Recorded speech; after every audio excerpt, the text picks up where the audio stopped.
কি আর কি বলবেন বলুন? প্রমাণ তো এখন সবার চোখের সামনে।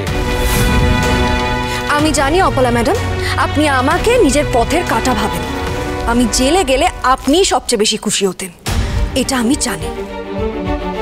তাই বলে বাড়ির সবার বিপদ হতে পারে এটা জেনেও আপনি এমন একটা কাজ করতে পারেন, এটা আমি ভাবতে পারি না অপলা ম্যাডাম।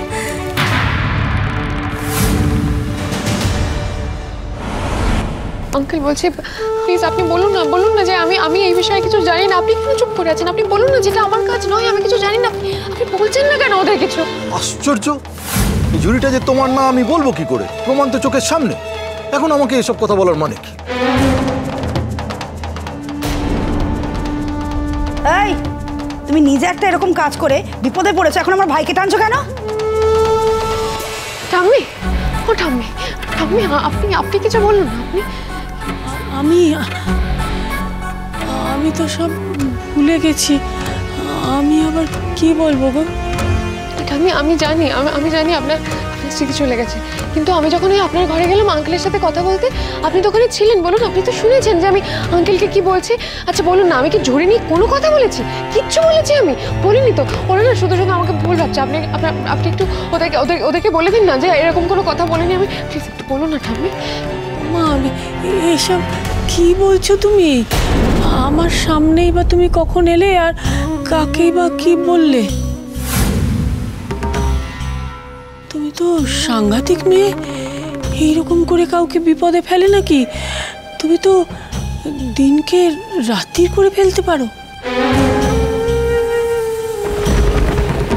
আমি সাংঘাতিক মেয়ে? আমি আপনাদের বিপদে ফেলেছি? আপনি তো সাংঘাতিক মিথ্যুক।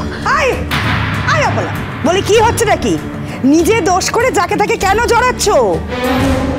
এমনিতেই আমার মা বেচারার কিছু মনে নেই, তার উপরে ওনাকে জোর করে কেন সবকিছু মনে করাচ্ছ? আন্টি আমি তো এই তুমি কি চাইছো বলো তো? তুমি যার ঘাড়ে পাচ্ছ দোষ চাপিয়ে দিচ্ছ কেন?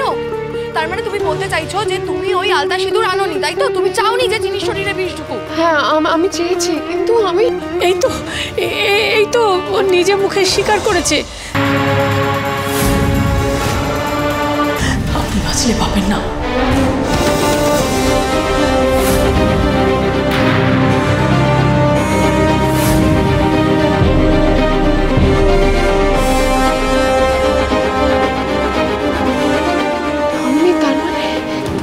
মনে হলো হেম যেন কিছু একটা ফিস করে বলল।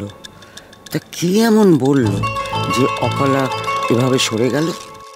তার মানে ঠাম্মির মেমরি যায়নি, ওটাই নাটক। এখন আমায় ইচ্ছে করে ফাঁসাচ্ছে। সোম থেকে রবি প্রতিদিন রাত 10:30টায় স্টার জলসায় ও ডিজনি প্লাস হটস্টারে।